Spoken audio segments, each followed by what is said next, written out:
Hello বন্ধুরা, আজকে আলোচনা করব অ্যাকোরিয়ামের জন্য ড্রিপ টুট কীভাবে বাড়িতে বানাতে পারবেন। এছাড়া ড্রিপ টুট সম্বন্ধে সমস্ত তথ্য আজকে আলোচনা করব। তো বন্ধুরা, অ্যাকোয়াস্কেপিংয়ে যদি সবথেকে বেশি সৌন্দর্যকেও নিয়ে আসতে পারে সেটা হলো ড্রিপ টুট। তো চলুন প্রথমেই এই ড্রিপ টুট কেনার আগে বা বানানোর আগে এর কাহিনী একটু জেনে নেওয়া যাক। এই ড্রিপ টুট কী, কোথা থেকে আসে এবং কিভাবে তৈরি হয় এই ড্রিপ টুট। তো একটা ড্রিপ টুট প্রাকৃতিকভাবে তৈরি হতে অনেক দিনের একটা জার্নি হয়ে থাকে। প্রথমেই জঙ্গলে বা পাহাড়ের নদীর ধারে যে সমস্ত গাছ থাকে, সেই সমস্ত গাছ যদি কখনো ভেঙে নদীতে পড়ে যায়, তখন সেই গাছের ডালপালা বা শিকড় নদীর স্রোতে ভেসে ভেসে আসতে থাকে বড় নদীতে।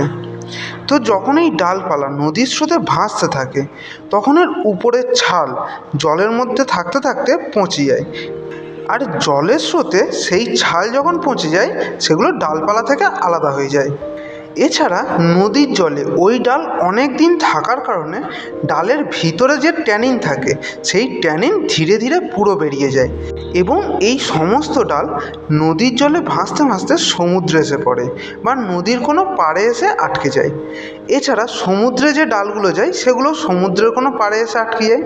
তো এতদিন ডালগুলো জলে পড়ে থাকার কারণে ডালের ভিতরের সমস্ত ট্যানিন বেরিয়ে যায় এবং যে জিনিসগুলো পচে যাওয়ার সেগুলো পচে ডাল থেকে আলাদা হয়ে যায়। এখন যেটা পড়ে থাকে সেটা সলিড কাঠের টুকরোটাই পড়ে থাকে। তো এবার এই সমস্ত কাঠগুলো সমুদ্রের পাড়ে বা নদীর পাড়ে টানা রোদের মধ্যে পড়ে থাকে, আর এই ডালের ভিতরের অংশ পর্যন্ত যখন রোদের গরমে পুরোপুরি শুকিয়ে যায় তখন গিয়ে সেটা একটা ড্রিপ টুটে পরিণত হয়। তো ন্যাচারালিভাবে ড্রিপ টুট তৈরি হতে 1.5 থেকে 2 মাসেরও বেশি সময় লেগে যায়। কিন্তু যে সমস্ত ডাল এই পুরো জার্নি কমপ্লিট করার আগেই কোনো নদীর কিনারায় আটকে যায়, সেই সমস্ত ডাল যদি অ্যাকোরিয়ামে দেওয়া হয় তখন সেই ডাল জলে আসার পরে আবার ট্যানিন ছাড়া শুরু করে এবং পুরো জলকে বাদামি করে দেবে। এছাড়া ওই ডালটা তাড়াতাড়ি পচেও যেতে পারে, কারণ ডালের ভিতরের ট্যানিন পুরোপুরি বের না হওয়ায় ডালটা ভিতর থেকে ভালোভাবে শোকায়নি, যার ফলে ডালটাকে বেশি দিনের জন্য জলের তলায় রেখে দিলে ডালটা তাড়াতাড়ি পচে যেতে পারে। তো এখন দোকান থেকে ধরুন কোনো ড্রিপ টুট কিনে আনলেন, তো তখন সেই ড্রিপ টুটকে যখন অ্যাকোরিয়ামে অ্যাড করলেন, তার পরের দিন দেখছেন যে পুরো জল লাল হয়ে গিয়েছে, তখন বুঝে নেবেন যে ড্রিপ টুটটার প্রসেস কমপ্লিট হয়নি। তো তখন কি করবেন, একটা জায়গায় গরম জল করে সেই গরম জলে ড্রিপ টুটটাকে ভালো করে ডুবিয়ে দিন এবং ওইভাবেই 1 সপ্তাহের জন্য ড্রিপ টুটটাকে রেখে দিন। তারপর ড্রিপ টুটটাকে জল থেকে বার করে একদম কড়া রোদের মধ্যে 1 সপ্তাহ থেকে 10 দিন ফেলে রাখুন। তাহলে ড্রিপ টুটটা আর সহজে পৌঁছবে না এবং জলের ট্যানিনও আর ছাড়বে না। তো এবার বলি, বাড়িতে যদি ড্রিপ টুট তৈরি করতে চান তাহলে কি করে তৈরি করবেন। তো তার জন্য সবার আগে জানতে হবে কোন কোন গাছের ডাল আপনি অ্যাকোরিয়ামে ইউজ করতে পারবেন না। তো এই ডাল চেনার সবথেকে সহজ উপায় হলো, যেসব গাছের পাতা ছিঁড়লে এক ধরনের সাদা আঠালো রস বের হয় সেই সমস্ত গাছের ডাল ব্যবহার না করাই ভালো। যেমন বট, অশ্বত্থ, ডুমুর, কাঁঠাল, করবি, এই সমস্ত গাছের ডাল একদমই ব্যবহার করবেন না। তো এবার একটা ডাল বেছে নেওয়ার পর সেই ডালটা কম করে 1 মাস জলে ভিজিয়ে রাখুন। যদি জলের তলায় ডুবিয়ে রাখতে পারেন আরও ভালো।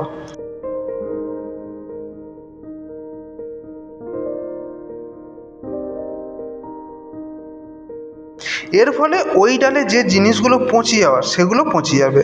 এবার 1 মাস পরে ডালটা তুলে ডালের মধ্যে লেগে থাকা ছাল, ময়লা এগুলো একটা ব্রাশ দিয়ে পরিষ্কার করে নিন।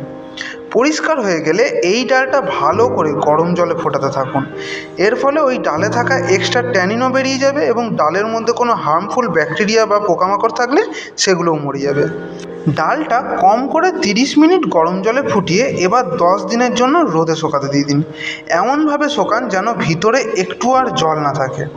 তো যখন পুরো ডাল শুকিয়ে খটখটে হয়ে যাবে, এরপরেও কিন্তু ওই ডালে কিছুটা ট্যানিন থাকতে পারে। এর জন্য আপনি চাইলে আরও একবার ফুটিয়ে নিতে পারেন গরম জলে, তাহলে ট্যানিন কিন্তু পুরোপুরিভাবে ক্লিয়ার হয়ে যাবে। তো এবার ড্রিপ টুট রেডি হয়ে গেলে অ্যাকোরিয়ামে অ্যাড করার পালা। তো ড্রিপ টুট অ্যাকোরিয়ামে অ্যাড করার সময় বিগিনাররা প্রচুর বড় একটা ভুল করে থাকে। সেটা হলো যখন অ্যাকোয়াস্কেপ করা হয় তখন তো অ্যাকোরিয়ামে জল থাকে না, তখন ড্রিপটুট স্টোন সব কিছু দিয়ে অ্যাকোয়াস্কেপ কমপ্লিট করে যখনই জল ঢালবেন তখন কি হয় না, ড্রিপটুট প্রচণ্ড হালকা হওয়ার জন্য জলের উপরে ভেসে উঠে যায় আর পুরো অ্যাকোয়াস্কেপ আপনার নষ্ট হয়ে যায়। তাই যখনই কোনো ড্রিপটুট অ্যাকোরিয়ামে অ্যাড করবেন তার আগে সেই ড্রিপটুটকে ভালো করে পাথরের সাথে বেঁধে তারপরে অ্যাকোয়াস্কেপ করুন। তো এবার ড্রিপটুট অ্যাড করার 3-4 দিনের মাথায় দেখবেন ড্রিপটুটের উপর সাদা রঙের এক ধরনের ফাঙ্গাস দেখা দিচ্ছে। এতে একদম ভয়ের কিচ্ছু নেই, এটা একদমই নর্মাল একটা জিনিস, এতে মাছের কোনো রকম ক্ষতি হয় না।